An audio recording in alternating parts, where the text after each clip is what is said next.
урматтуу чакырылгандар. Негизинен комиссиянын айткан 6 жагдайынын 5 жагдайын Генералдык прокуратура макул болду. 6-чы жагдай ал саясий репрессия боюнча болчу. Ал боюнча булар чынында баа бере албайт. Бирок юридикалык жагынан азыр Калматов толук акталды. Кийин келечекте муну кайра кароого негиз бар деп ойлойм.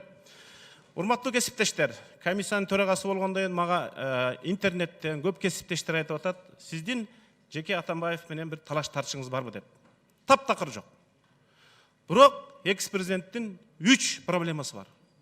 Биринчи өзү түскөн партиясы менен, экинчи өзү баштап жетекчи болуп, анан өзү кол койгон 3 кодекс менен, кылмыш кодекси, кылмыш жаза кодекси жана жосундар боюнча кодекси.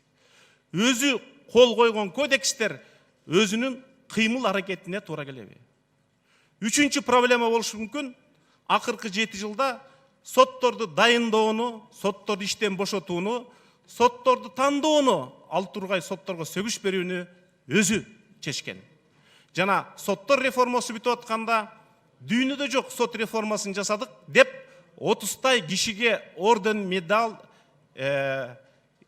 наам жана грамоталарды берген. Демек, ал бүгүн кыргыз элине, кыргыз парламентине, Генералдык прокуратурага, өкмөткө доо айта албайт. Доону өзүн айтыш керек, өзү кол койгон кодекстерге айтыш керек, жана өзү дайындаган сотторго айтыш керек.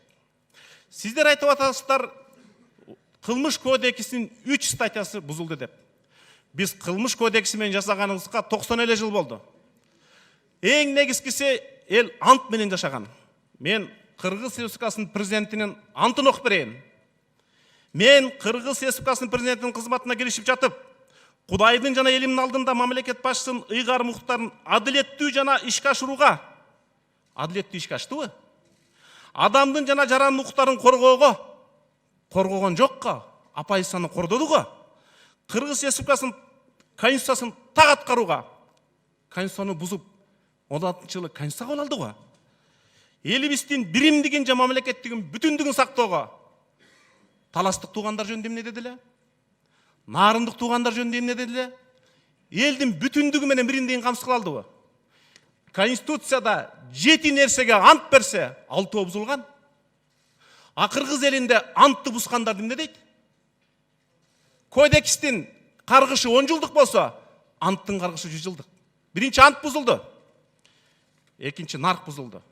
2016 жылдын 31 августунда, кечирип коңуз, 2-3 мүнөт бүтүп калам.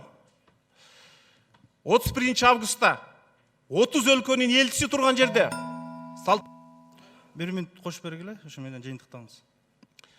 Мен айтайын дегеним, нарк бузулду, шарт бузулду, калкты бузайын деди, шарт бузулду. Сөзүмдүн аягында, эгерде Куранды болсо, Куранды бузса, Кудайдын жазасын тартат. Мыйзамды болсо, мыйзамды бузса, соттун жазасын тартат. Антты бузса, каргыштын жазасын тартат. Сөзүм аягында, урматтуу чүйлүк туугандар, кимде ким чүйдү бөлүп кетем десе, Аламидинди бөлүп кетем десе, Арашанды бөлүп кетем десе, ал Кыргызстандын көзүн оюп алганга барабар. Ал түбөлүк каргышка алат. Биз кече эле Жусуп Абдрахманов жөнүндө фильмди көрдүк. Ошол бүт өмүрүн сайып коюшуп, ушул мамлекетти түзгөн. Элестетип көрүңүздөр, Жусуп Абдрахманов эшиктин алдына таш төктүрүп алып мамлекетти коргоп атканын, атчамбалдарды алып келип алып мамлекетти коргоп атканын. Ошон үчүн бүгүн барынан эл мамлекеттүүлүк жана мыйзам тарапта болушубуз керек. Чечимди колдоп берип коюңуздар.